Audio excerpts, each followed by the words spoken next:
What's up mga idol? Eto na ang pinakainihintay nating sports bike.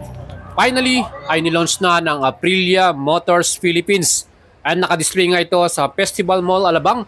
At itong brand new model na to, pag nakita mo to mga idols ay siguradong may in love ka. Beautifully detailed ang kanyang styling at paintwork. Hindi pa lang dyan, sophisticated din ang kanyang mga electronics at color pa yung kanyang dashboard. Meron tayong tatlong kulay na pagpipilian para sa model na to mga idols. Ang Racing Stripe color na may presyo na SRP 358,000, yan po ay limited edition. At meron pa tayong option din dito sa model na to na lagyan ng quick shifter as accessory yan. Mga idols, itong Racing Stripe, yung kanyang decals kapareho ng MotoGP o Racing replica, no? Kaya mga idol, ano pang hinihintay ninyo? Aba, kung gusto nyo makita to personal hanggang bukas pa po, Sunday, ang kanilang mga display dito sa Festival Mall Alabang. Pwede na kayong bumisita dyan at sakyan nyo to. Meron tayo sa pangkulay, opalescence light. It's a white, black, and red combination. Kita naman po ninyo. Napaka-elegante ng datingan itong opalescence light na to. SRP 348,000 pesos.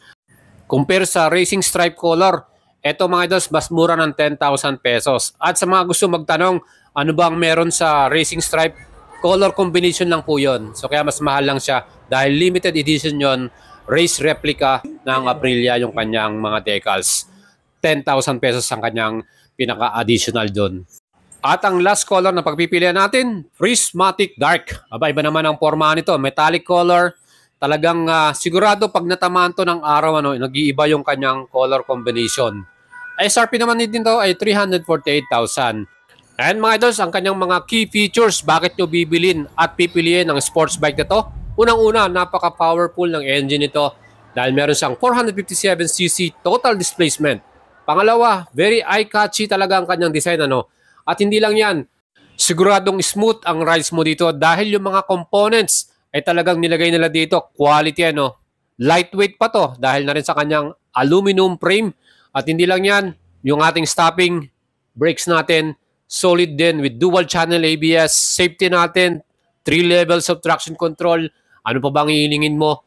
With different riding modes, eto na mga idols ang the best na sports bike from 450cc category.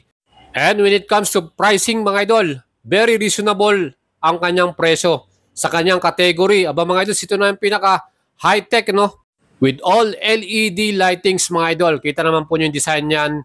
Plus, yung ating ride-by-wire sa presyo na 358,000 sa Racing Stripe at 348,000 para naman sa ating Prismatic Dark at opalescence light.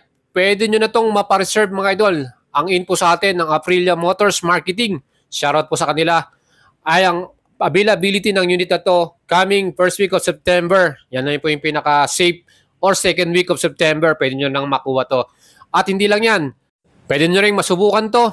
Yung kanilang mga test bike unit will arrive sa mga selected outlet or store nila. Meron po sila sa Capitolio, Pasig or sa Rosario Bikes, dyan din po sa may Ortigas. Visit yung Motor Ace Aprilia dyan po sa Daang Hari, Bacoor, Cavite.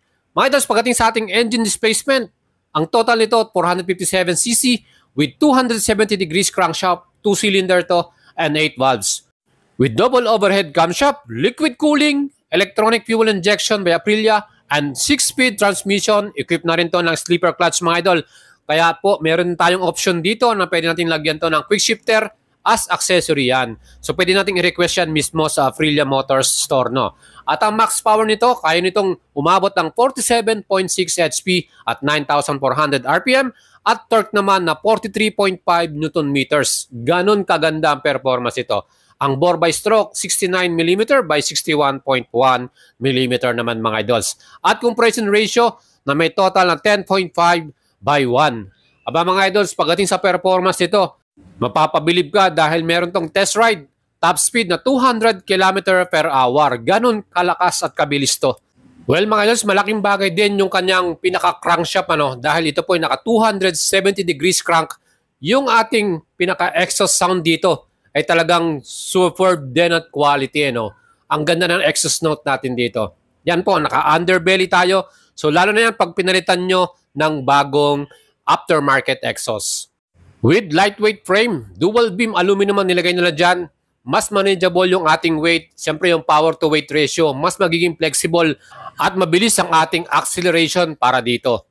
Mga idols, pagdating naman sa components, yung kanilang nilagay na chassis dito, front suspension, 41mm, upside down or inverted forks. Kagandahan pa dyan, freeload, adjustable pa. Pwede mo pa i-customize yan, depende sa inyong preference mga idol. Palambutin mo or pagpatigasin mo, depende sa inyo yan. Sa atin namang likurang suspension, monoshock absorber to, at yan din po ay preload adjustable. So you can adjust it soft or firmer. Depende po sa inyong preference yan. At kung may kayong kang passenger, siyempre pwede mong patigasin para hindi masyadong bababa yung likuran. Mga idols, itong ating bagong Aprilia RS457 ay talagang hitik na, no? Kaya talagang sulit pag ito ang binili mong sports bike as a beginner.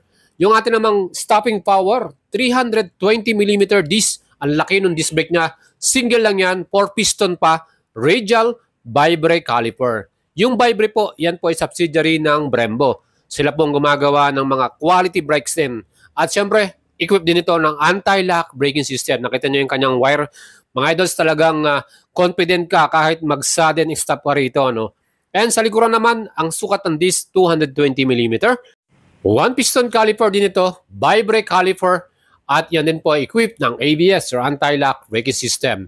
Ang kagandahan dito, sa safety, dinagdagan pa nila ng traction control with 3 levels mga idol. Yan ay naka-customize, depende sa riding modes na pinipili ng mga rider yan mga idols. Ang ating namang wheels, kita naman po nyo napaka-sporty ng design, Y-spoke, cast aluminum wheels, ganun ka-lightweight yan.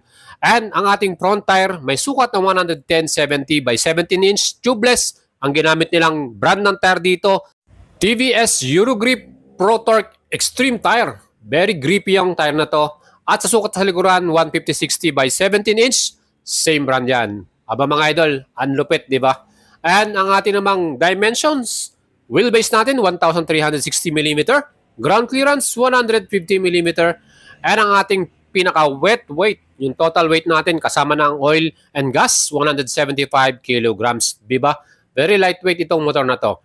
And syempre, yung ating pinakaupuan, quality din talaga at very sporty.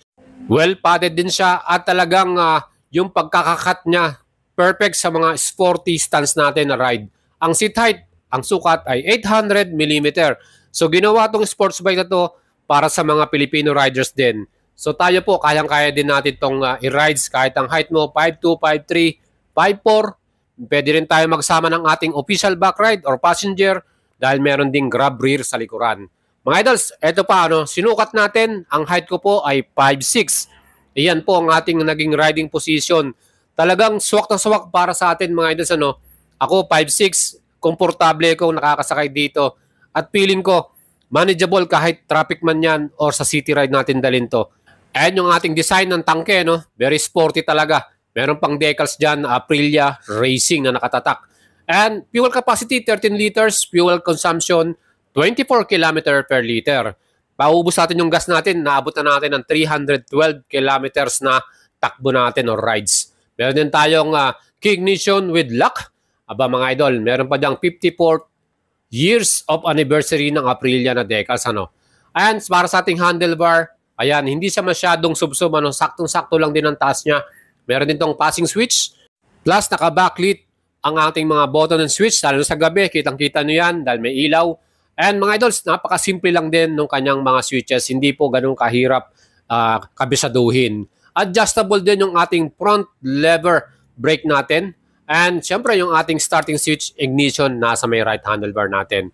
Mga idols, ang kagandahan dito, 5-inch full color TFT display. Aba, very informative, di ba? Meron tayong ride-by-wire riding modes natin, Eco, Rain at Sport. And meron din siyang track team display with onboard lap timer. Ganong kaganda to mga idols kung tayo po yung mag-ride sa mga track, Very informative nung kanyang display mga idols, dahil colored siya. Even tanghaling tapat, siguradong visible pa rin yung information na yan. Mga idols, itong ating racing stripe, makita nyo yung pinaka-winglet na dyan, Meron siyang Aprilia na decals dyan. Kaya kakaiba talaga itong ating racing stripe color na to.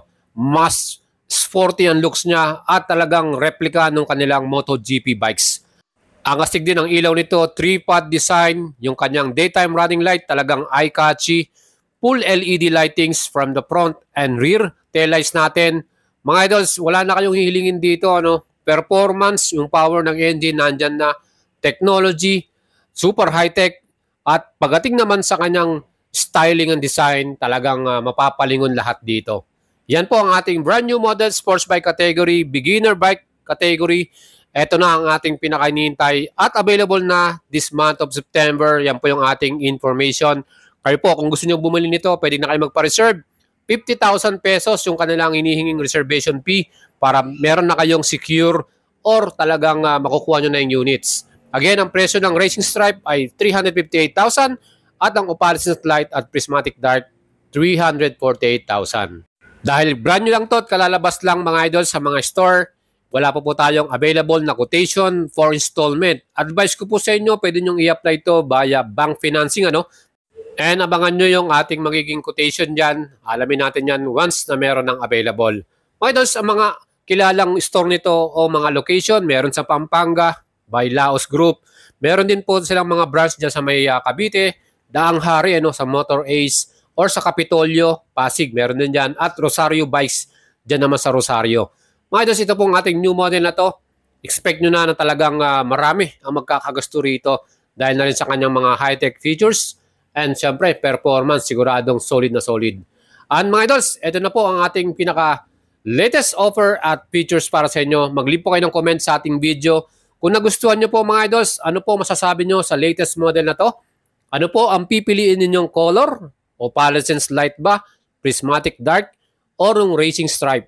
At para sa aking personal choice, itong Racing Stripe ang nagustuhan ko dahil bumagay din yung ating Axor helmet na ChromeTech Apex Sport Touring helmet natin. Salamat po sa inyo mga idols and huwag niyong kalimutang i-subscribe ang ating YouTube channel and follow niyo ako sa ating FB page. Pwede kayong mag-message sa ating page para matulungan ko kayo para makabili nitong unit na to. Ride safe and ciao mga idols!